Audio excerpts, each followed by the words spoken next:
nimuhorane n'umukama. Inkuru nziza ya Yesu Kristo nkuko twayandikiwe na Luka mweranda. Nahazwa mukama. Muri ya minsi Yesu yabari abigishwa biwe ati, nimwabona ingabo zisagirije Yerusalemu muramenyeraho ko isenyuka ryaho ryashitse. Abazoba rero bari mu Buyudeha barahungira mu misozi, abazoba bari mu gisagara barakivamwo, abazoba bari mu gahinga ntibakigarukemwo, kuko iyo minsi izoba iminsi y'amahano, ngo ivyanditswe vyose biranguke. Abagore bazoba bibungenze, n'abazoba bonsa muri iyo minsi bazoba bigorewe. Nkako hazoba makuba menshi kw'isi, kandi ishavu ryinshi rizotabwa kuri iki gihugu. Bazosogotwa bajanwa ari mbohe mu ntara zose. Yerusalemu nayo izokandagirwa n'ibirenge vy'abanyamahanga, gushika igihe c'abanyamahanga kirangurwe. Hazoba imenyetso kuzuba, ku kwezi no mu nyenyeri, kandi no kw'isi hazoba amaganya menshi mu bihugu, igihe ibiyaga n'inzuzi bizokwasirana. Abantu bazokwicwa n'ubwoba n'igihumura, biteze ibizoba kw'isi, nkako n'ubukomezi bw'ijuru buzosanzagurika. Niho rero bazobona umwana w'umuntu aje mu bicu, afise ububasha n'ubunahazwa bwinshi. Ivyo bintu bitanguye gushika, murame muraramuye umutwe, kuko ubukiriro bwanyu buzoba bwegereje. Dushimagize iyi nkuru nziza ya Kristo.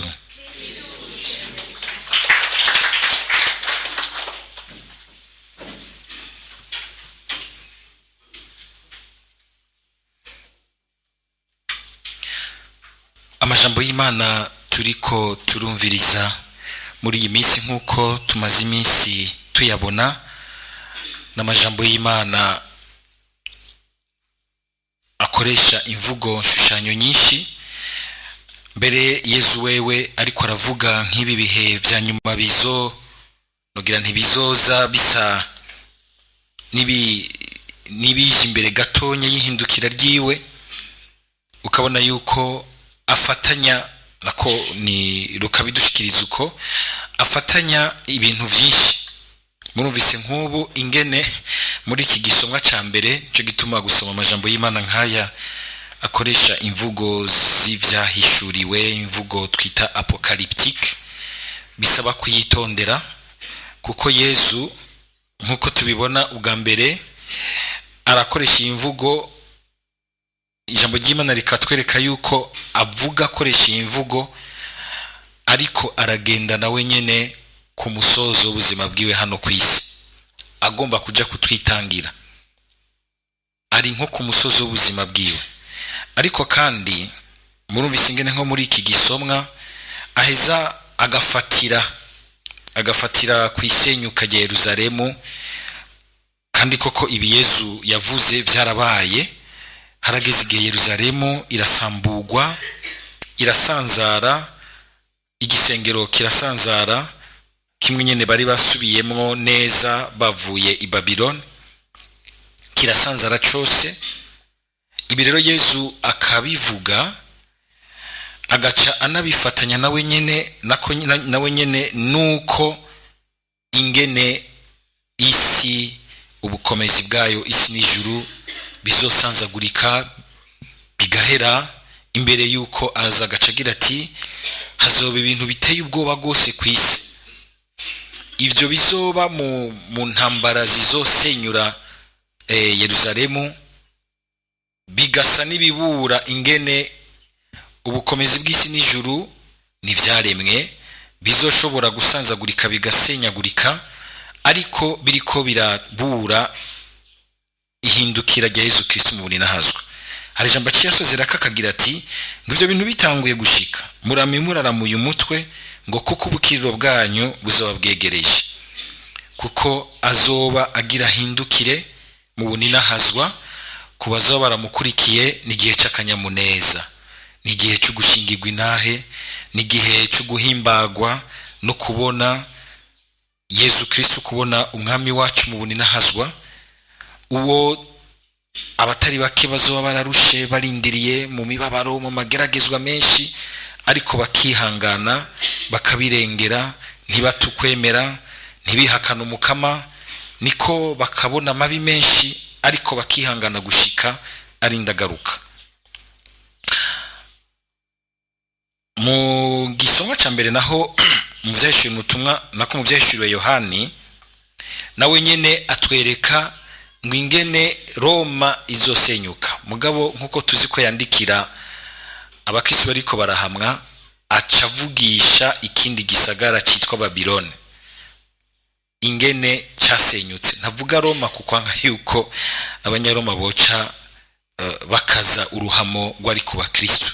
Mugabo abakristo basoma ivyo yabandikiye barumva neza ko ariko aravuga igisagara ci Roma, kuko Babiloni ico gihe yari yarasenyutse. Agize ati ca gisagara Babiloni carasenyutse, agaca avuga ingene ico gisagara, ingene Babiloni ubwo bwami bwari bukomeye cyane mu gihe cyabwo, nkuko tubona ibi bihugu bikomeye cyane by'inganji zikaze, bafise ibigwanisho ruhonyanganda, ufate nk'abarusiya n'abanyamerika canke n'abashinwa. Ibi bihugu bikomeye byari bifise inganji dasanzwe muri ico gihe, kandi icabiranga hoho ukungene bacumukuje cyane igihugu c'Imana, bacumukuje cyane igihugu c'Imana, bagatwara kwimbohe abantu b'Imana, abantu mu gihugu c'Imana, bakabakekeza, bakabahakanisha Imana yabo, bakabahumanya mu kubakoresha ibintu bazi neza ko vyabakomeretsa mu bwenge no mu mutima, kuko mu mico yabo ari ubuhumana imbere y'Imana, bakanka kubaha umwidegemvyo wabo wo gusenga Imana y'ukuri, hanyuma mbere bakanabicamwo abatari bake. Sinzi mwibuke ca gisomwa ngo ca wa mumama wa muvyeyi ashigikira abahungu biwendwi bakabica arorera. Ivyo abantu bagomba kugirira nabi, kubabaza abantu, iyo baguye nk'ahantu mu muryango barica nk'abana abavyeyi barorera, canke bakavyora nk'umugore umugabo we warorera abiraba n'amaso yiwe. Birakoresha kugira ngo abantu bakomeretse bababaze gose abandi, babaranduremwo nk'ikintu bibaza yuko bishizemwo ko ari uko kiri, mugabo bo bashaka kubashiramwo ikindi kintu. Babiloni twumvise yuko kandi yarangwa n'ibindi bintu vyinshi. Mwumvise ngo ibamwo ibikoko bihumanya, Babiloni ibamwo ubumaraya buteye ubwoba, ubupfumu n'ibindi, amabi yose tuzi akunze kubaba muri ibi bisagara. Hariya mu bukarti wacu,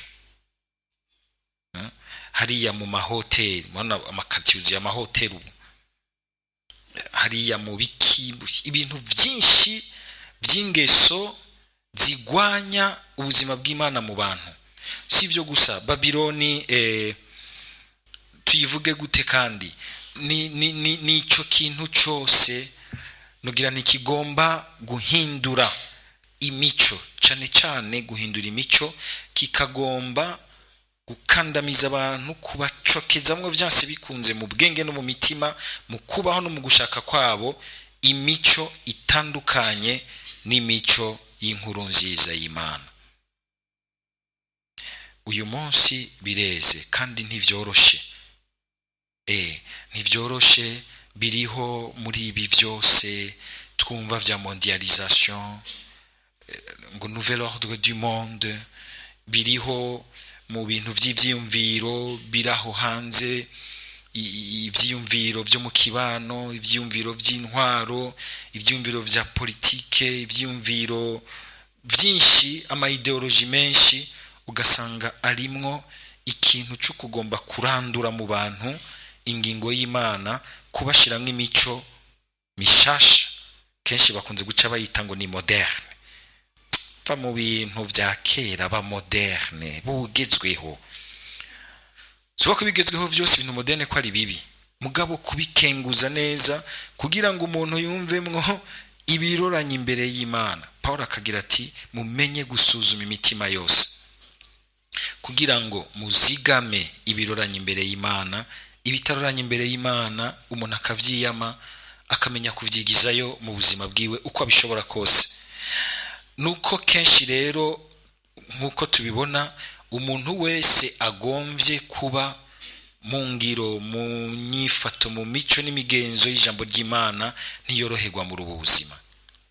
Byukuri agomvye kubibamwo neza ntiyoroherwa, mbere ugasanga atangura kuronka ingorane muri abo nyene bitwa ko banasangiye ivyo gusenga. Jangaho nawe zurafyinata wishingiza nyigisho ngo za Patiri Ngibutsamana wa Radio Maria, ibintu biragusize aho ashaka yuko murya nk'uruturire canke munyonora ikintu canke mubesha mugatwara akantu,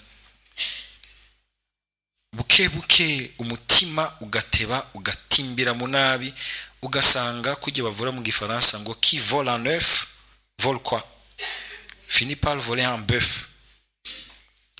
Buke buke ibintu bikanyengetera, ibintu vyinshi bizana na henshi mu vyiyumviro, mu nyifato, mu migenderanire, ivyo vyose mukunze no kubaza mu nyambaro.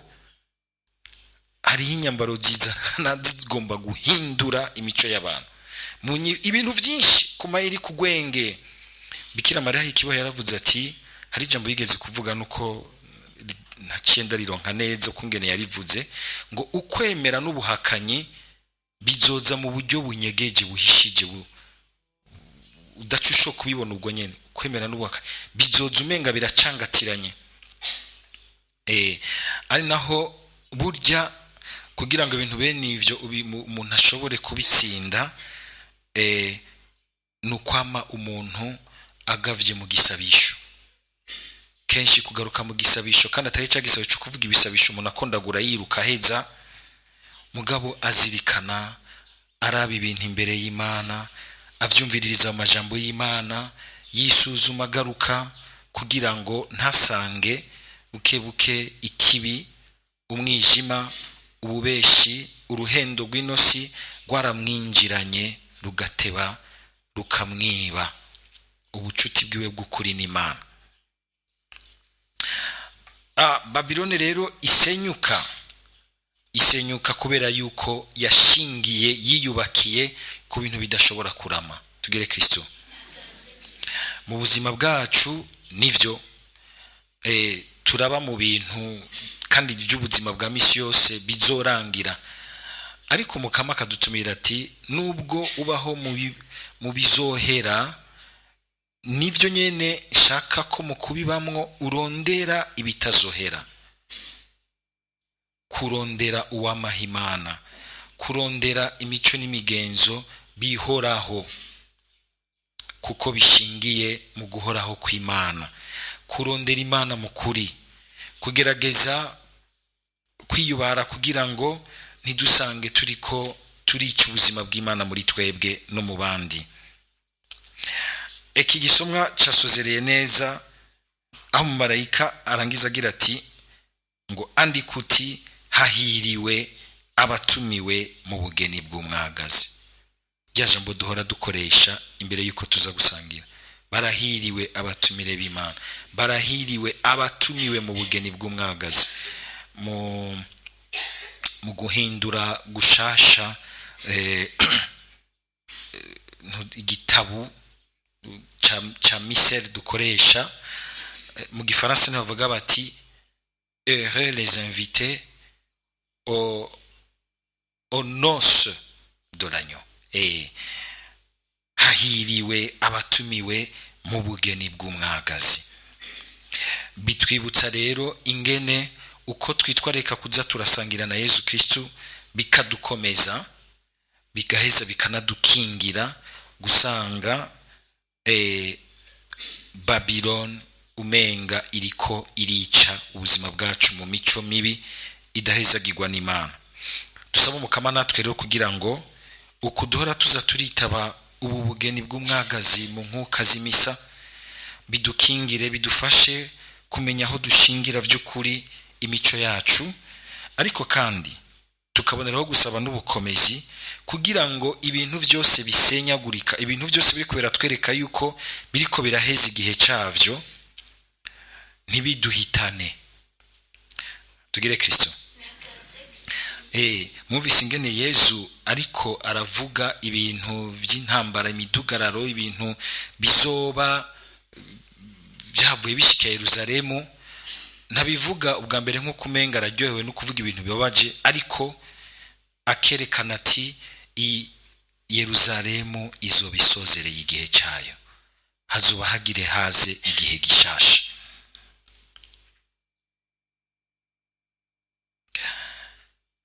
Igihe cyose turi mu bintu umenga, sinzi ko murabona, ni wo murindi w'ibintu.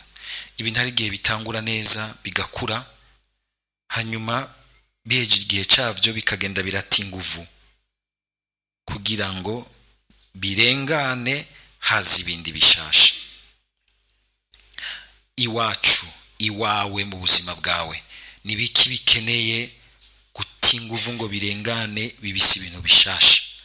Muri ekleziya, mu buzima bwacu, mu gihugu cyacu, ubwo ibintu turiko turabamwo si ibintu biriko biragenda biti inguvu bigire bisenyuke haza ibindi bintu bishasha.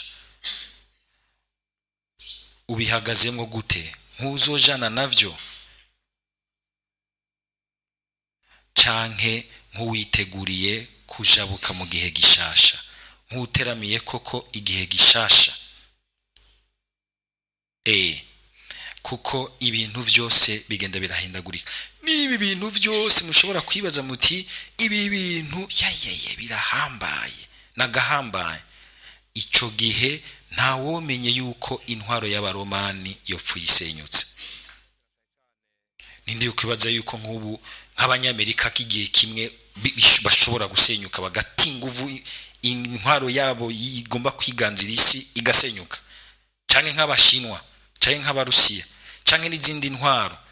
Raba mu buzima bwacu, kugira ngo umuntu amenye ahashingira umutima wiwe mu bintu birama bigahoraho imbere y'Imana, kugira ngo iyo bisenyutse ntusenyukane navyo, ahubwo muri vyo urokoke, ujabukane n'uwamahimana. Amen.